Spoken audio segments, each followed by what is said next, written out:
ภาพมากับพบพ่อกับอันเดินหรือว่าที่ดินของทางน้องเพิ่นเนาะถือว่าปรับเป็นดินเป็นดอนอันงดงามแล้วพี่น้องเอ้ยเนาะนี่แหละพี่น้องเอ้ยคลองคลองน้ำเพิ่นก็ก่อยบ่ให้ไหลเข้าอันที่เนาะจังซั่นมันก็สิไปเบิดแล้วว่าซั่นซาดินดอนตอนหญ้าก็ได้เราเฮ็ดถูกวิธีแล้วพี่น้องเอ้ยทางนี้ก็ได้เนาะต้นหมกไม้หมกตอกพี่น้องเอ้ยเราปลูกเนาะโอ้เต็มคืออยู่ทางน้ำลายบ่อันอ้ายน้ำลายได้วันนี้โอ้ประมาณเพียงเลยป๋ารถใหญ่เข้าบ่ได้หรอกเนาะต้องช่วงแดงก่อนเพราะว่าสิมีรางวัลน้ำใจให้เพิ่นโยน้องวาสนาเนาะใส่สบายดีป้าลุงในวัดคุคนสบายดีนมมือสบายดีอยู่นมมืออยู่ลูกสบายดีเนาะพี่น้องไงเนาะหัวซ่องทราบลาบอยู่พี่เนาะทางบ้านเฮาเคยเกี่ยวเคยอันนั้นเคยปั่นเอาอยู่พี่เพิ่นเฮ็ดบ่คือกันเนาะอยู่พี่เนาะโดยพี่น้องเอ้ยเอ้าจังใดกะสู้ๆเด้อลูกเด้อเนาะมื้อหน้ามื้อในสิแวะมาดินน้ำใหม่อีกเนาะบ่ได้เฮือนบ่ได้ซ่านก็อย่าเสียอกเสียใจเด้อลูกเด้อบ่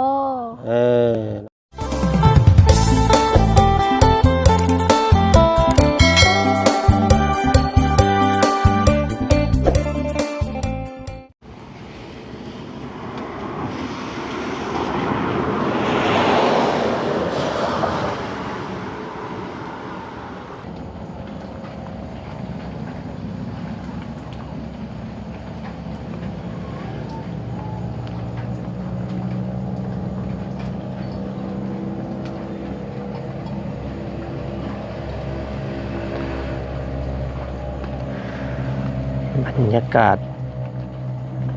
ผลดินย่อยพี่น้องเอ้ยมื้อนี้โอ้ยเนาะ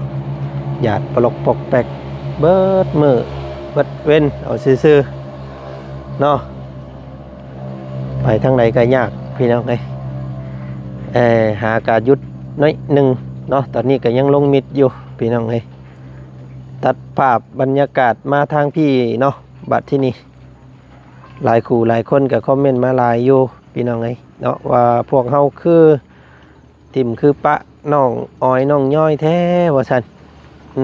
คือบ่เห็นมาเยี่ยมมายามน้องเพิ่นเนาะอันนี้ก็พี่น้องเนาะมื้อนี้ก็มีโอกาสขึ้นมาทางพี่มันก็ห่างกันเด้เนาะบ้านของน้องหัวบ้านของน้องสอนบ้านของน้องอ้อยพี่น้องเอ้ยเนาะก็อยู่กันคนละหมู่บ้านห่างกันประมาณ 3-40 กิโลพี่น้องเอ้ยเนาะก็นี่แหละมื้อนี้กับพี่น้องเอ้ยทางบ่าวจันเนาะมาพร้อมสายผ้าสายฝนคือเก่านี่แหละเปิดภาพมากับพบพ่อกับอันเดินหรือว่าที่ดินของทางน้องเพิ่นเนาะถือว่าปรับเป็นดินเป็นดอนอันงดงามแล้วพี่น้องเอ้ยเนาะนี่แหละพี่น้องคลองคลองน้ำเพิ่นก็ก่อยบ่ให้ไหลเข้าอันที่เนาะจังซั่นมันก็สิไปเบิดแล้วว่าซั่นซาดินดอนตอนหญ้าก็ได้เราเฮ็ดถูกวิธีแล้วพี่น้องเอ้ยทางนี้ก็ได้เนาะต้นหมกไม้หมกตอกพี่น้องเอ้ยเราปลูกเนาะโอ้เต็มคืออยู่นี่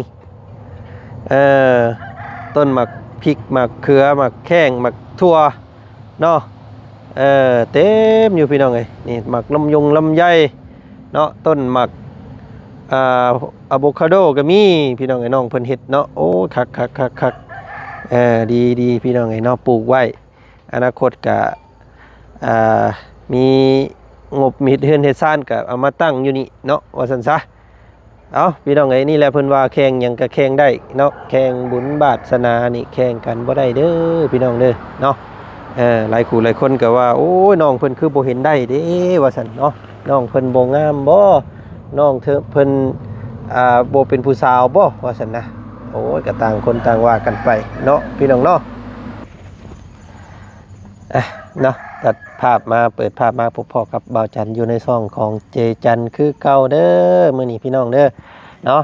เอาก่อนอื่นก่อนสิเข้ามารับชมคลิปนี้พี่น้องไอ้ทางบ่าวจันเนาะเพียงเนาะกับทักทายเด้อสบายดีเนาะสบายดีพ่อแม่พี่น้องหมู่เพื่อนมาสู่ขู่สู่คนเนาะเพียงเนาะพบพ่อกับบ่าวจันอีกคือเก่าพี่น้องเนาะมื้อนี้ก็ได้มื้อนี้เนาะทางบ่าวจันกับบ่าวบุญสารวัตร เบาเคยหล่าพี่น้องเอ้ยมื้อนี้พากันขึ้นมาพี่เนาะบ้านสะกีพินพี่น้องเอ้ยเมืองเซโปนเนาะก็นี่แหละพี่น้องขึ้นมามื้อนี้ก็คือมามอบเนาะงบส่วนที่เหลือจากการปรับดินปรับร้อนซื้อดินซื้อร้อนให้เพิ่นเรียบร้อยแล้วเหลือเงินอยู่1 ล้านกีบพี่น้องเอ้ยเนาะแต่ที่นี่ทางพวกเฮาก็เก็บไว้ล้นเติบแล้วเนาะคองคอยว่าสิมีการสมทบหยังเข้ามาบ่พังรหัสเบิ่งจากหลายๆช่องก็เงียบพี่น้องเอ้ยเนาะ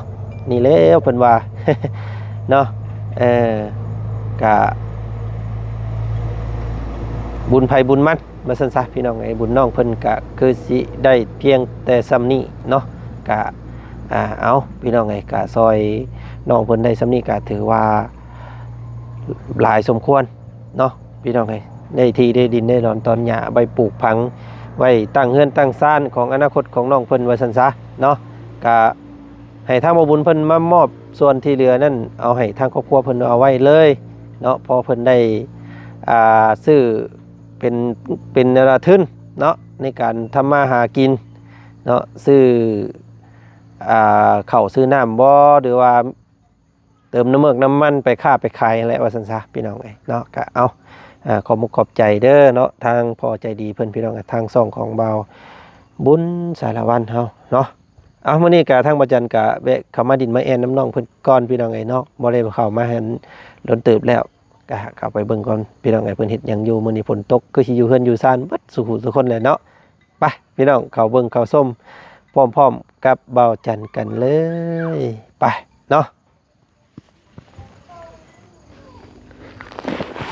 ถูกเนาะนี่แหละครอบครัวกะน้องไม้น้องไทยเพิ่นกะถือว่ามีทีมีดอนเนาะสุขสบายแล้วทางนั้นพี่น้องไอ้เนาะก็เหลือไว้แต่ซากผู้ละปักพังเนาะของบ้านหลังเก่า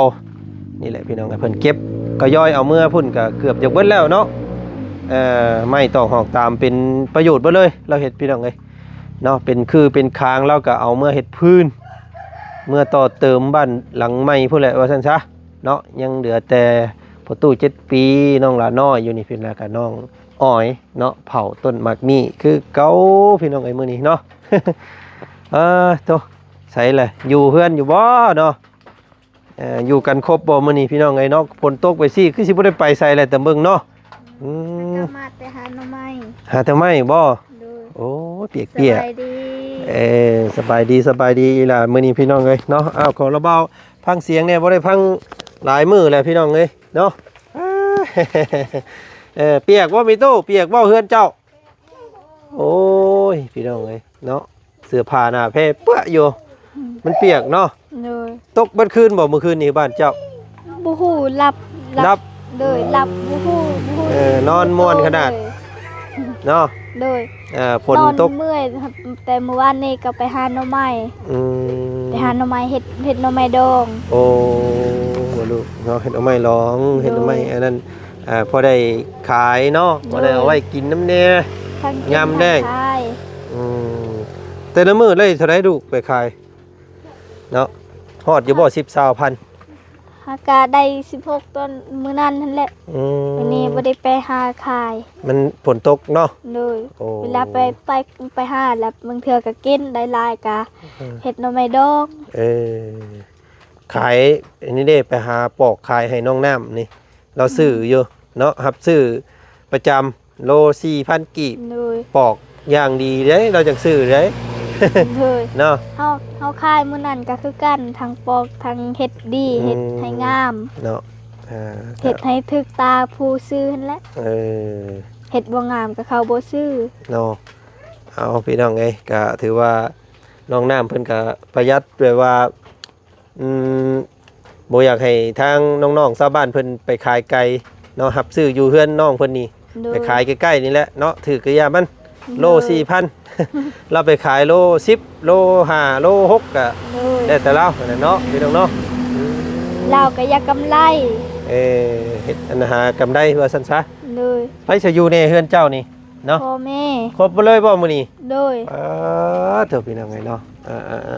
ใส่ขึ้นทางไหนแน่ไปพุ่นบ่ โดยทางนี้ก็ได้ ขี่ตะไคร้พุ่นไปเอาไปขี่ตะไคร้พุ่นไปเนาะโอ้ดีพี่น้องเอ้ยอีหลาน้อยเพิ่นอยู่เฮือนเบิดเลยฝนตกนะลูกเนาะฝนตกมื้อนี้ไปใช้บ่ได้มื้อนี้พี่น้องเอ้ยดินดอนตอนหญ้าเปียกเปี้ยพี่น้องเอ้ยว่าสิพากันไปบ้านเอ้ยน้องออยเพิ่นอยู่เนาะพี่น้องหัวซ่องสับลาบอยู่ อ้าวยาก ทางน้ำลายบ่อันอ้าย น้ำลายได้วันนี้ โอ้ ประมาณเพียนเอิบเลย ป๋ารถใหญ่เข้าบ่ได้หรอกเนาะ บ่ได้แล้ว เอาช่วงแดดก่อนเพราะว่าสิมีอ่ารางวัลน้ำใจให้เพิ่นโยน้องวาสนาเนาะใส่สบายดีป้าลุงในวัดคุกคนสบายดีหนุ่มมือสบายดีอยู่ สบายดี หนุ่มมืออยู่ลูกสบายดีเนาะพี่น้องไงเนาะหัวซ่องทราบลาบอยู่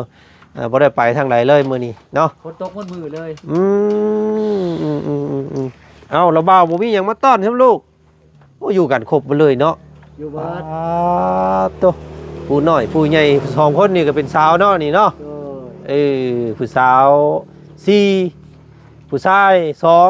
2เนาะยังอยู่ลำดาวนี่พี่น้องเอ้ยป๊าดโต เอาเราบ่าวบ่มีหยังมาฝากมีเด้อไว้ต้มสู้กันกินเด้อลูกเด้อ เขาขอบใจ ให้โศกให้วานให้หลับให้รวย พี่น้องเอ้ยเนาะเอาไว้กินเนาะ โดย ลูกเมียก็อยู่บ่เมียก็อยู่บ่ อยู่หมด ไปพี่น้องใส่เบิ่งกันเนาะขึ้นเบิ่งก่อนเนาะเฮือนซานบ้านช่องของน้องเพิ่นเปียกเปียบ่แล้วว่าสันซะโอ้มีฮอดแมวเฮือนเราพี่น้องเอ้ยเนาะแต่ว่าเฮือนเรามันก็ค่อนข้างเราจะเฮ็ดดีอยู่เด้เพราะว่าเฮือนน้องเพิ่นน่ะมันบ่ได้ฮู้ค่อยฮู้ปานใดเนาะเราก็รู้มันอยู่เฮ็ดเฮือนเฮ็ดซานเฮ็ดอันนี้ไว้หลังหญ้ายามร้อนก็เย็นนี่พี่น้องเอ้ยเนาะยามหนาวก็หนาวได้บ่เว้าแล้วเนาะผลย่อยเนาะป้าโตเนาะหยังซั่นนี่ลูกมันต้มหยังนั่นน่ะ ต้มหน่อไม้ ต้มหน่อไม้ โดย พื้นไฟอยู่นี่นั่งอยู่นี่เลยพี่น้องเนาะ โดย สะอาดสะอ้างดีเนาะเพื่อนเพิ่นก็ได้เอาเนาะรถพอได้ฟังเสียงรถอยู่นี่เนาะ โดย มันรถพวกบาดดึงแล้วก็อยู่สบายเฮาก็บ่ได้รำคาญเนาะ โดย คำผู้ใดบ่เคยก็มาอยู่นี่โอ้ยนอนบ่รับผู้ใดนี่พี่น้องเอ้ยเนาะเพราะว่าเสียงรถหลายเนาะ โดย เนาะเอาบ่าวบุญเพิ่นเข้ามาหาแล้วเมื่อกี้นี่เนาะ โดยมอ เพิ่ บ น เงิน โอ้เพิ่นมามอบเงินเรียบร้อยแล้วเนาะ โดย นี่พี่น้องเนาะเงินส่วนที่เหลือจากการซื้อดินแล้วก็ปรับดินให้เจ้าหั่นแหละเนาะเหลืออยู่1ล้านกีบพี่น้องเอ้ยเนาะก็มามอบให้มื้อนี้ เด้อ โดย เนาะได้เงินแบบซี่เดี๋ยวสิเอาไปเฮ็ดหยังโดกเงิน1ล้านนี่ ไปซื้อข้าว ซื้อข้าว โดย แล้วเลือแต่ซื้อข้าวหันนั่นกะไว้ซื้อเป็นนัวเป็นนอก ซื้อเกลือหมักพริกเนาะ โดย ซื้อปลาแดกเป้งนัวเด้อ โดย เอาไว้เป็นทุนเนาะ โดย ทุนในการไปค้าไปขายเนาะเจ้าบ่ได้ซื้อข้าวเดือน1 2เดือนเพิ่นได้หันพี่น้องไงเนาะ โดย พอได้ซื้อข้าวเพื่อเพิ่นซอยเพื่อซอยแห้งซุมเจ้าอีกทีหนึงเด้อ โดย เนาะมีหลายคู่หลายคนอยู่ว่าโอ้ยพวกอ้ายคือบ่เห็นเขามาหาเจ้าเด้ว่าซั่นเนาะช่วงนี้ฝนตกแน่พี่น้องเอ้ยเนาะกับพวกเฮาก็บ่ได้ค่อยขึ้นมาทางนี้แน่เนาะพูดอยู่พุ่นพี่น้องเอ้ยอยู่ไกลกันเนาะก็แวะเวียนเข้ามาเยี่ยมคือเก่าคือเดิมอยู่พี่น้องเอ้ยเนาะแต่ว่าบ่มีข่าวอีหยังเพิ่มเติมเนาะเกี่ยวกับเพื่อนพี่น้องเอ้ยแสดงว่าโอ้ยเนาะบุญวาสนาของน้องเพิ่นยังบ่ทันฮอดเนาะลูกเนาะ โดย บ่ มีดินเป็นของตัวเองแล้วก็ดีใจ เนาะ โบได้เฮือนอีกดีใจ นี่ได้สพี่น้องไงมันบ่ได้ก็บ่เป็นหยังเนาะ โดย บ่ได้หาเงินหาซอยตัวเองอีกก่อนนะลูกเด้อ โดย บ่เกียจข้านบ่รู้บ่อันนั้นแหละพี่น้องไงเนาะบ่มีเงินน้อยบ่ค่อยวาสนาเนาะ โดย ไปค้าไปขายหาสักมื้อสักวันหนึงเจ้าอาจสิมีเนาะ โดย เจ้าอาจจะมีเฮือนหลังงามก็ได้เนาะพี่น้องเนาะป้าลุงเพิ่นก็เบิ่งอยู่ตอนนี้ก็ได้พี่น้องเอ้ยเนาะ โดย เนาะเอาพี่น้องเอ้ยก็บ่เป็นหยังเนาะมื้อนี้ระเบ้าเอามีเด้อมาให้เด้อ โดย ไว้ต้มกินเนาะ โดย พากันนี่แหละอยู่เฮือนมื้อนี้พี่น้องวันมื้ออื่นนี่ก็อยู่เฮือนอีกเนาะ โดย เป็นวันอาทิตย์อีกมื้ออื่นพี่น้องเอ้ยมื้อนี้ฝนตกเฮ็ดหยังก็บ่ได้เป็นคมน้องเพิ่นได้สิไปใส่ก็โอ้ลำบากเนาะย่านบ่สบายเนาะ โดย บ่พาไปก็ย่าฝนตกแบบนี้ก็งดก่อนก็ได้หน่อไม้หน่อมันเด้อ โดย บ่ต้องไปก็ย่าเนาะ โดยแต่เมื่อวานนี่ไปเวลาประมาณ10 โมงนั่นแหละ อืม ฝนตกแห้งแล้วก็แล้วฝนตกแล้วประมาณ1 โมงเฮาไปหาหน่อไม้ อืม ขึ้นผู้ ไปหาหน่อไม้เขาเฮ็ดเฮือนนี่ เออเนาะเอาพี่น้องเลย เฮ็ดหน่อไม้ดอก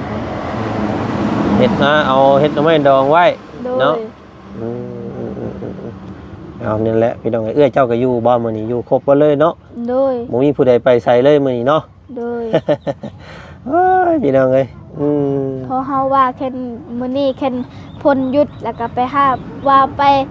ปขึ้นภูไปเบิ่งเขาคือกัน เข้าแก่แล้วบ่ บ่ฮู้ เพราะว่าบ่ได้ไปเยี่ยมมันไกลเนาะ โดยเฮาก็คือกันว่ามื้อนี้แหละสิไป บางคนบ่ตกก่อนซ้ำ โดย โอ้ แล้วไปกับน้าสาวกับแม่ไป พังเบิ่งโอ้ยพายุเข้าอีกฮอดวันที่อันนั้นผู้ได้30พังอีกมื้ออื่น อืม ผลนี่สิมีอีกมื้ออื่นเด้อ โดย พังมื้ออื่นวันที่1วันที่2พุ่นอาจจะหยุดอยู่เนาะ โดย มื้ออื่นนี่ยังมีอยู่วันที่30นี่ยังมีเนาะ โดย มื้ออื่นมื้อฮื้อนี่โอ้ผลเข้าหนักขนาดพี่น้องไอ้ปีนี้เนาะแต่ว่าทางบ้านของบ่จันทร์ภูปาโอ้สำสิเอาเนาะ โดย เมื่อเกี่ยวข้าวซอยระเบาสิมาแก่เอา เมื่อ แก่เกี่ยวเป็นอยู่บ่ บ่ฮู้ บ่เคยเกี่ยวเนาะ โดย โอ้บ่เคยเกี่ยวข้าว บ่คโดย เพอมีแต่หูดเนาะอยู่พี่ โดยมีแต่ฮูด พุ่นแหละช่วงเกี่ยวข้าวกึบพุ่นแหละพี่น้องเอ้ยเนาะข้าวสุกหลายเกี่ยวบ่ทวงบ่ทันเดี๋ยวสิจ้างเมื่อเกี่ยวเด้อ โดย ที่สิมาคนเอาเมื่อเกี่ยวเอาเมื่อเบิดหมู่บ้านนี่เลยพี่น้องเอ้ยเนาะ โดย น้องไม้น้องท้ายน้องน้ำน้องอ้อยน้องย่อยเนาะน้องสอนโอ้เอาเมื่อหลายได้นี่เนาะเต็มเลยหลังรถนี่พี่น้อง เมื่อนอนจะคืน2คืนยังมาเนาะ โดย เมื่อหาเงินพี่น้องเอ้ยเป็นจ้างอยู่เมื่ออยู่ฝุ่นเนาะมือละแสนมือ150,000เนาะ โดย เกี่ยวเนาะกินอยู่นอนน้ำพี่น้องเอ้ยกินอยู่หันเนาะเอาพวกน้องเพิ่นบ่เคยเกี่ยวข้าวพี่น้องเอ้ยมีแต่ฮูดเอาว่าซั่นซะเนาะก็มีโอกาสก็อยากพาน้องเพิ่นพากันเมื่อเปิดอันดาประสบการณ์ใหม่อยู่เนาะ โด อื ย มเอา เบาก็เป็นฮูดเข้า ฮะ นะเบาเป็นฮูดเข้า พูดเข้านะ โดย บ่เป็นเนาะบ่เคยฮูดแต่ชุมเจ้าเคยฮูดเนาะ โดย เคยแต่เกี่ยวเอาเกี่ยวเป็นพรมัดเป็นพรแล้วสิแบก โดย เอามาตีมาซีเอาบัดเลยเนาะ อืม เจ้าซุ่มเจ้าคือบ่เฮ็ดนั่นเป็นหยังเนาะมันง่ายบ่แบบสิ ง่าย ฮูดลงมาเป็นมิตรแล้วเนาะ โดย คำมาเป็นพรแล้วย่ามันเอามาตีมาหยังอีกมันหลายขั้นตอนโพดบ่ แม่น เนาะ ฮูดแล้วก็ฮูดแล้วก็ แล้วก็ตากให้มันแห้งแล้วก็ตั้มแล้ว เนาะเอาเคยเล่าพี่น้องไงเนาะก็ โดย อยู่พี่เคยอยู่พี่เนาะทางบ้านเฮาเคยเกี่ยวเคยอันนั้นเคยปั้นเอาอยู่พี่เพิ่นเฮ็ดบ่คือกันเนาะอยู่พี่เนาะ โดย อ้ายพี่น้องเอ้ยเอ้าจังใดกะสู้ๆเด้อลูกเด้อ โดย เนาะมื้อหน้ามื้อในสิแวะมาดินน้ำใหม่อีกเนาะบ่ได้เฮือนบ่ได้ซ่านก็อย่าเสียอกเสียใจเด้อลูกเด้อ บ่ เนาะได้ดินโอ้เจ้าปลูกหลายหั่นเนาะ โดย โอ้ ผัก ปลูกอย่างแน่น่ะ มักดินจี้ทางมักลำไย อืมแล้วก็หัวสะโพกสะไคร้เต็มเบิดเนาะ โดย ดีแล้วพี่น้องไงเพราะว่าเขาปลูกหัวสิงไข่นี่มันจังบ่อันดินมันจังบ่เจือน เนาะ โดย เดี๋ยวสิมาอัปเดตให้พี่น้องเบิ่งเด้อบ่ได้เด้อ โดย เนาะตอนนี้ยังเปื้อนยังเปื้ออยู่เนาะดินเจ้าเนาะ โดย แล้วกับคนละหาเงินหาคำได้จังพากันออกไปปลุกเนาะลูกเนาะ โดย เอาหาเงินโฮมไว้เด้อ โดย โชคดีเด้อบัดนี้เด้อทั้งตะเบาเดินทางไปทางอื่นต่อกันเด้อ โดยสบายดี เนาะเอามาพี่น้องไงเนาะอันไม่กับเบิดพอดีพี่น้องแดงเห็นอยู่โอ้ย เนาะมีไม่อันเดียวเนาะกะเป่าเอาแต่ละมือก็ได้น้ำเข่าเอามือป้าด้วยลูกเด้อเนาะพากันพักผ่อนซะเดี๋ยวมื้อหน้ามื้อในสิเวะวันดีน้ำใหม่เนาะไปแล้วบ๊ายบายสบายดีเนาะพี่น้องไงพ้นโอ้เศร้าได้บาทนี่เนาะหยุดมิดแล้วพี่น้องเลยป้าโตบัดมือสิเมื่อเราว่าสิมาซื้อหน่อไม้ซอยเด้อเดี๋ยวเซียนมาซื้อซอยพอน้องเพิ่นได้มีได้แน่พี่น้องเลยเนาะหาหน่อไม้ไว้เด้อวันจันทร์เด้อเราว่าสิเมื่อเด้อวันจันทร์ว่าคาดว่าวันจันทร์สิพากันเดินทางเนาะวันจันทร์เพิ่นแหละพี่น้องเลยโอ้กล้วยแล้วเนาะเดี๋ยวตายอยากเอานอเพิ่นเมื่อปลูกเด้พี่น้องเลยเมื่อปลูกอยู่คันนองเดี๋ยวบัดเมื่อก่อนสิมาหาขอน้ำเพิ่นเนาะพี่น้องเนาะพอเมื่อปลูกเมื่อนั้นก็สั่นซะ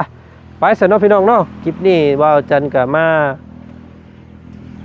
นี่แหละหาน้องอ้อยน้องย่อยให้เด้อพี่น้องเด้อเนาะมาดินมาเอ็นน้ำน้องเพิ่นอยู่เนาะเฮ็ดได้สักพี่น้องไงงบในการสร้างบ้านมันถือว่าดิบดีเนาะบ่มีเลยแหละว่าสั่นซะก็เลยมอบส่วนที่เหลือหันมอบให้เพิ่นเป็นทุนในการ